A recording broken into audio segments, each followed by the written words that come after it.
So, anybody got a birthday in the audience here? Please. It's your birthday? Thank you. Thank you very much.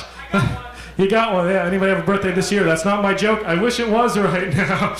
No, but seriously, so I'm up in Massachusetts, okay? That's where I'm spending the summer, and I'm trying to open this bank account, okay? I'm trying, and they send me to see the new accounts manager, and so of course, you know, I'm sitting at the high chair by his desk, and as soon as he's got, you know, the robes and the hood on, he turns to me, and he's a big fat guy, and he says to me, "Okay, Mr. King, what would you like? What kind of things would you like? Here we are at the First National Socialist White People's Disposable Income Bank of Massachusetts, and we have over 60 programs designed to better get us ours. I mean, serve the customer.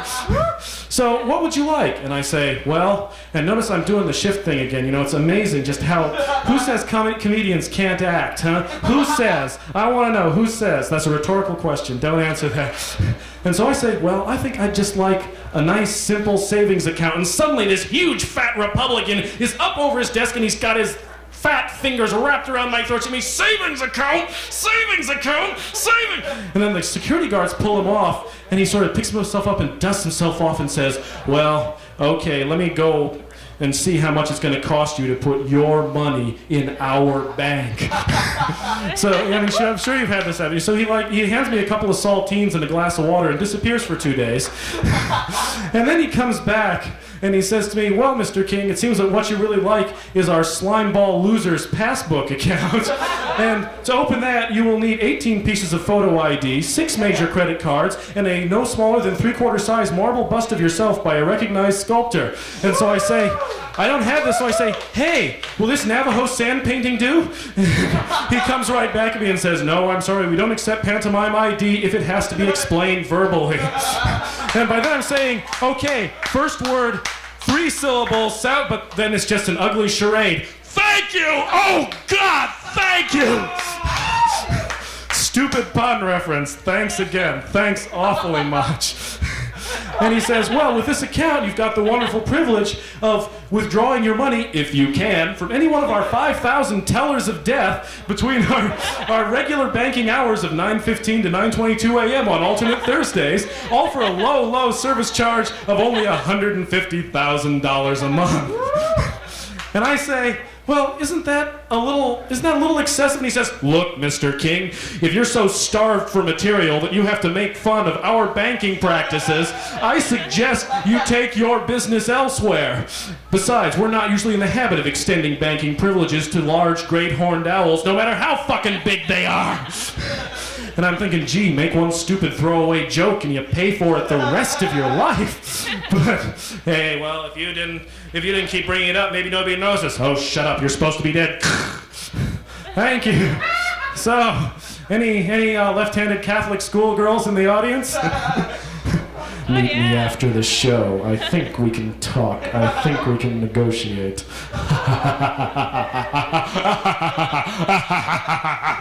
Thank you, cheap sexual reference. Thank you. And for those of you who like that one, here's another one. So I'm trying to earn some money, so I've opened up a freelance bikini waxing shop on Revere Beach. That's right, a freelance bikini waxing shop. But in order to distinguish myself from the millions of other freelance bikini waxers, I'm offering a free spit shine with every wax. And the only woman that comes in says to me, "Look, if you're so starved for material that you have to make these cheap references to female genitalia, maybe you just better get into another line of work." And I say, "Gee, I wish I had my writers about now, but I killed him. And I wish I was in some other line of work, but the bank won't give me a loan, so what am I going to do? What am I going to do? I don't know. I guess I better look at the cheat sheet and find out what I'm going to do." Okay. All right. Okay. How about those Red Sox? No, that didn't work. Yeah. Okay, so I'm wondering what to do, so I turn on the radio. I got the radio going, I'm listening to it, but I'm going up and down the dial, up and down the dial, up and down the dial, up and down the dial. There's just nothing out there that I want to listen to, ladies and gentlemen. Do you have this problem? Do you have this problem? Do you have this problem with comedians who get in your face by suggesting something incredibly obvious and then like expecting a laugh out of it, and then they just keep milking it and milking it and milking it until the laugh comes, but it never really, you got that problem? Anyway, I'm going up and down the radio dial, and there's just nothing I want to listen to. There's nothing there. And I'm disgraced because I used to be a professional in radio. I used to be a DJ. I wasn't a DJ on one of those big commercial stations that plays 10 in a row, every other one of favorite golden oldie. No, I was on one of those struggling independent stations, one of those small unknown outfits that plays directly into the heads of schizophrenics. That's right. Maybe some of you heard me out there. Hey, welcome to New England's all-poisoning conspiracy and presidential death hotline. And here's one going out to Bobby in Framingham, Massachusetts. Bobby, maybe if you killed the family dog, that would prevent those Politburo members from coming and stealing Mommy and Daddy's brain. Hey, try it out. Explain it to them. Maybe it'll work. But I had to quit because, like all stations, it went over to classic hits. Now it just plays nothing but Helter Skelter 800 or 900 times a day. Thank you very much. Cheap Manson reference. Ha ha ha ha ha ha ha. Thank you. And, you know, classic hits is bad enough, but what really gets me down are these all-Norse myth radio stations. I mean, you know the ones I'm talking about. They're blaring about Thor and Frigga and Odin and the Son and the Father and the great Midgard serpent. And I want to tell you, my pet peeve, if I have to listen to one more time about how the thunder god Thor battled the frost giant Weimer for control of the feasting hall of the gods, and at the same time gave his half-brother Loki the trickster the comeuppance he deserved, I think I'm gonna go nuts! I mean, I think it's about time for all of us who care about such things to just stand up and say thank you and good night.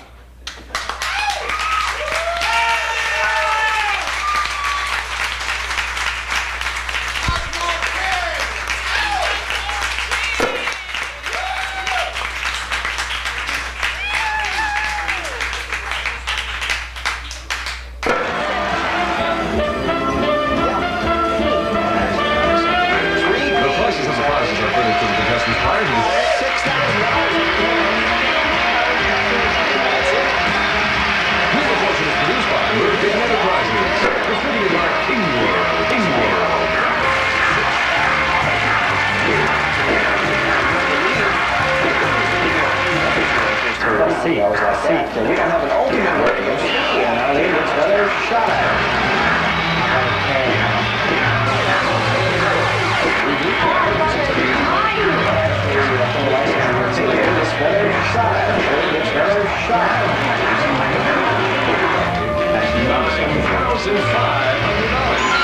Categories plays, Spike Jones recording.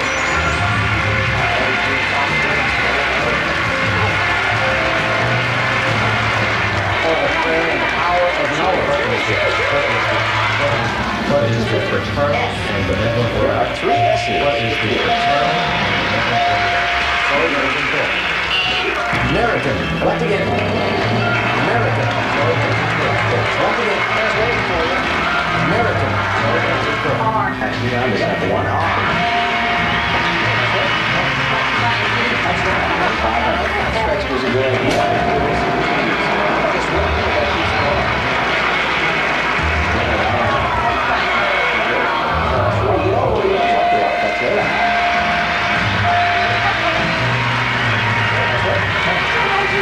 That's another $3,700. That's another $3,700. That's another $3,700.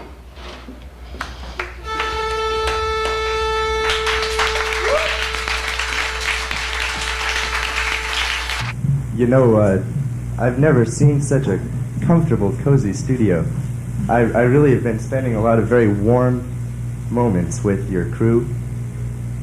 Put up a hand with the crew, everybody. Come on, everybody now. We're going to dynamite job. We're doing a great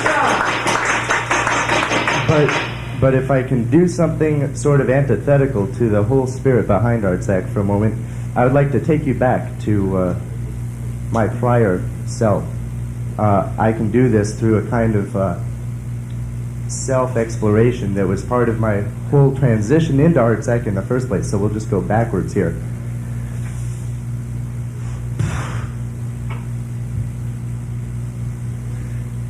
I used to be really, really, really high-strung. I couldn't for the life of me keep from tapping my feet, drumming my fingers, generally fidgeting every second of my waking days. I may have been paranoid, also whatever the word is for someone who talks incessantly. It got so that at meals I was struggling to eat and fidget at the same time, packing another scalding spoonful in before even swallowing the last. Popping my eyes, actually wanting to talk with my eye sockets while my mouth chewed my food. After an evening of decibel bathing at a club, the click of the cap of my aspirin bottle shutting back home in my tiny apartment was enough to make me go, ouch! Ooh, ooh, ooh.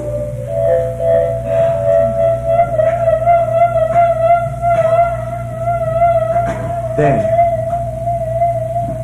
I discovered Artsac.